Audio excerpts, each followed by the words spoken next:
Voices to hear. Hello, everyone, and welcome to a new episode of Voices to Hear. My name is Stefan, and today's episode is all about Christmas. Not just the holidays, but the memories, the traditions, the food, the smells, and the little moments that really stay with us.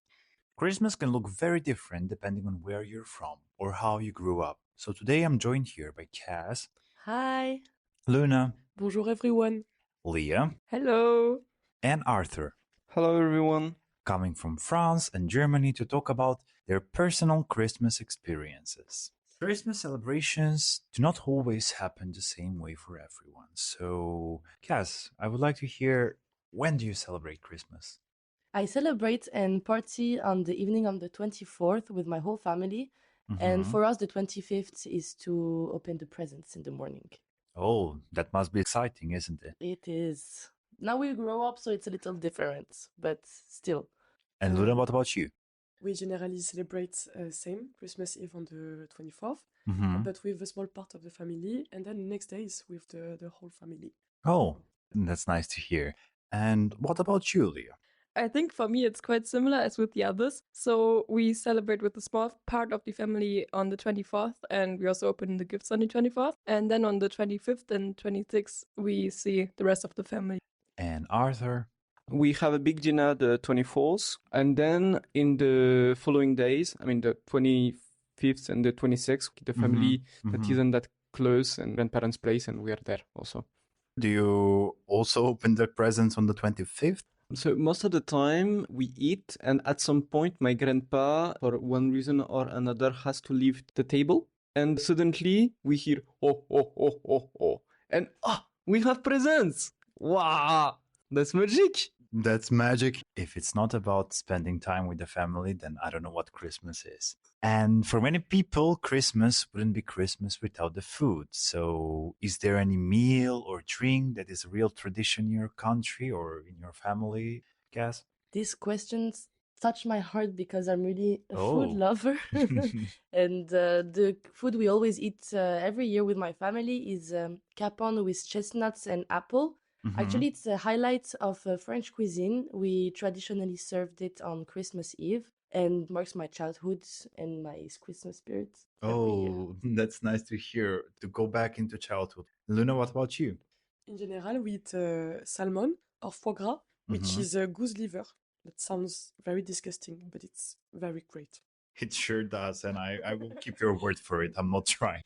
And Leah, what's a meal or a tradition in your family that you are most fond of during these Christmas times? For me, it's actually also like the food, and we eat something that is not very typical in Germany. You would Hopefully not the liver again. No, not a liver. We eat raclette on the 24th, actually.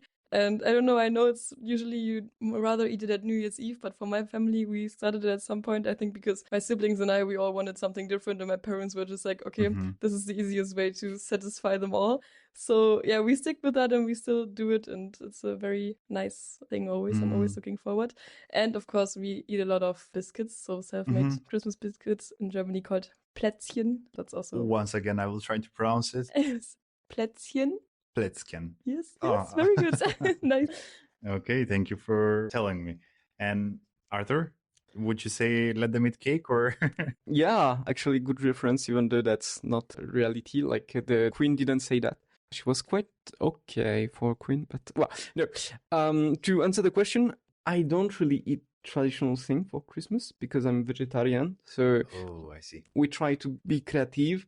It's always very good, but not very, a Christmas vibe. The rest of my family, they eat salmon, then we tend to try to eat turkey. I think we got a bit Americanized on that aspect in my family, which is a bit sad. And is there a certain smell or flavor that instantly brings you back in time to a Christmas with your loved ones, Cass?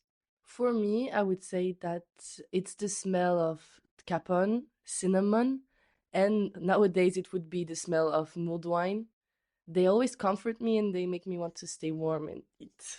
And Luna, what about you? The smell that always remind me of Christmas is the smell of roasted chestnuts on the street. I really miss those on a snowy day. And Leah, Is there any flavor or smell that reminds you of Christmas? For me, I think it's the smell of like a pine tree. So like the trees we usually use at Christmas, that always immediately brings back memories, as well as also cinnamon and oranges are also very Christmas themed for me. So many lovers of mulled wine here. And Arthur, what about you? There is a kind of bread we eat for Christmas and only for Christmas. I don't remember the name. I think it's Russian bread. Tell me about it, because we might have something similar as well. Yeah, it's bread that is a bit squishy, but it's not like brioche. It's wow, I couldn't remember the Russian name. bread, let's call it. Russian like that. bread, yeah. We used to eat salmon, and it's very good. And who usually cooks during Christmas in your family? Are you expected to help in the kitchen, or are you exclusively banned from it, Cass?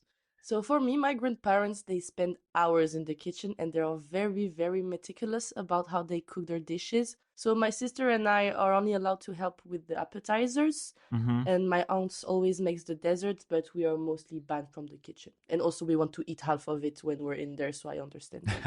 Understandable, honestly. I completely get you. And Luna, what about in your family? In my family, it's my grandma that cooks, and she bans everyone from the kitchen, even when we ask to help her. But she cooks very, very well, so I understand why. Grandma knows best, I would say.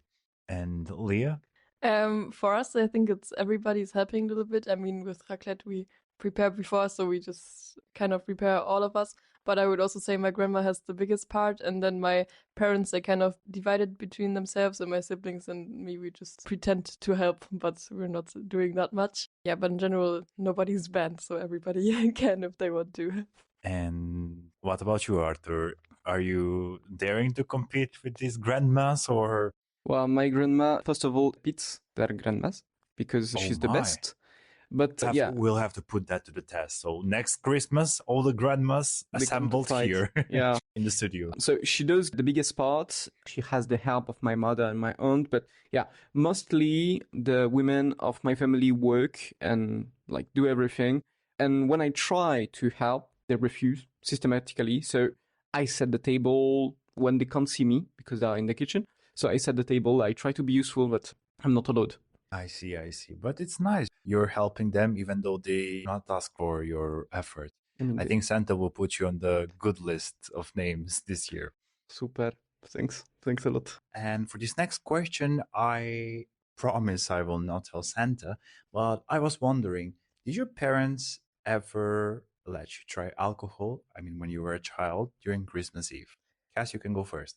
Actually, I was always a little curious about how alcohol tasted like, so I was always asking some person of my family to taste in the end of their glasses. But it also reminds me that I used to go around the table and secretly drink the leftovers from everyone's glasses during Christmas when everybody was a little tipsy and they didn't notice. I really hope Santa was tipsy when he was making the good kids, bad kids list. But... I'm sure he was. And Luna, what about you? They didn't force me, but when I was younger, sometimes they wanted me to drink a little of champagne with them. Nice way to celebrate. And Leah, what about you? Not that I remember, but my grandma sometimes drinks only a little, but a little on Christmas, which is very special. And sometimes I'm figuring out if she's getting a little tipsy or not. So that was the only alcohol thing. But apart from that, they never made me try. I mean, it's time for celebration. So good thing she's getting relaxed and enjoying herself. And Arthur, what about you? Did your parents ever let you drink as a child? I mean, during Christmas Eve, of course. Yeah, also for my birthday, they made me drink. They made me drink, in fact, since I was like a child, like around 5 or 6. Not much, but still. We drink a lot of wine in my family, and my grandpa is a wine expert, like not a professional alcoholic, but professional taster of wine. And like he's paid to taste wine and rate them. So that's a bit sad for him, but I don't drink alcohol, or very rarely and not much. And on Christmas, I don't drink alcohol now. But I used to when I was a child, which is quite funny. Okay, thank you for sharing. So now the big question. Are you more excited about the food or the gifts at Christmas Eve? And let's mix it up a little bit. Leah, which one is it for you? I think a few years ago I would have definitely said the gifts, but now I think honestly it is the food. But not only the eating part, but sitting together and talking and enjoying each other's company. I think that's the main part for me now. And Arthur, what about you? Most of the time when I ask for things for Christmas, there are things I actually need, but can't afford. So for now, it's more like the gifts, because I need them. Eating, it's secondary. But seeing the family is primary. It's very important also, because it's quite the only time where we see all of us all together. But also the gifts are very close to the top, I would say. They are the best part, I think. And Cass, what about you? I think I know the answer, but I will be polite and ask you. Honestly, I can choose. As a student, especially in those recent years, money was really tight, and my Christmas gifts always helped me to get through a few months. So I shared that a little with Archer. But food is my fondest memory of Christmas. My grandmother's cooking motivated me to forget my problems, at least for one evening. So it's two to answer. I cannot choose. And you don't have to. That's the That's magic of right. Christmas. And Luna? I agree with everyone, but to be honest, I think it's for the gift because same as a student, it was very helpful. But I love to spend time with my family too. But the gift, I think. Thanks for sharing with me. And last but not least, a very important question. Do you think Christmas traditions in your family or in general have survived modern times, or they've changed by little or by more in recent years? Arthur, let's hear your thoughts first. Clearly, they evolved, and even in the West, we don't celebrate Christmas the same way. My family is mixed, if I may say. We have Italians, we have French, we have Portuguese people. So there is a bit of Portuguese Christmas, there is a bit of the Italian Christmas, there is a bit of the French Christmas in all Christmas. It works. It's a bit like a Creole of all the Christmas. We mix, we have common roots and all. And we are also affected by the, Americanization of Christmas, which I find a bit sad, but it evolves, but it remains. It's good. The core of Christmas, which is love and magic, I think it will always remain no matter time and place. And Leah, what about you? Do you think it has changed ever since, or in its core it's the same? Like, what are your thoughts on that? Not really. It didn't really change, I would say. So we still go to church. We also still sing Christmas carols, so it's quite traditional. So I think it didn't change that much. But of course, the presents we receive change. I mean, 50 years ago you didn't get a phone, and now you do. But in general, I would say it kind of stayed the same. Yeah, I agree to some extent. And Luna, what are your thoughts on this? I think that in my family it survived in a way because since a long time we use the same nativity scene and obviously we invite the same people. Thank you. And Cass, the one who started and the one who would wrap it up. What a lucky woman I am. Of course you are. Thank you. Since I was a child, I always had the same Christmas traditions on Christmas Day. But honestly, I don't know if they will date back further than that because my grandparents have announced that from this year they will be too tired and so this will be the last time they will host Christmas. Even though we offered to help, they like to do their things their own way so in their houses. So we'll see how it goes in the next years because it will be at a different place. So different ways of doing stuff. I see. Well, yeah, as they say, change is inevitable, so for the best, perhaps. Who knows? We really hope so. I hope to. Thank you, everyone, for listening to our Voices to Hear. And before we go, the VCS family wants to wish you a happy Christmas and happy holidays. Joyeux Noël! Frohe Weihnachten! Buon Natale! See you next year in the next episode of Voices to Hear. Voices to Hear.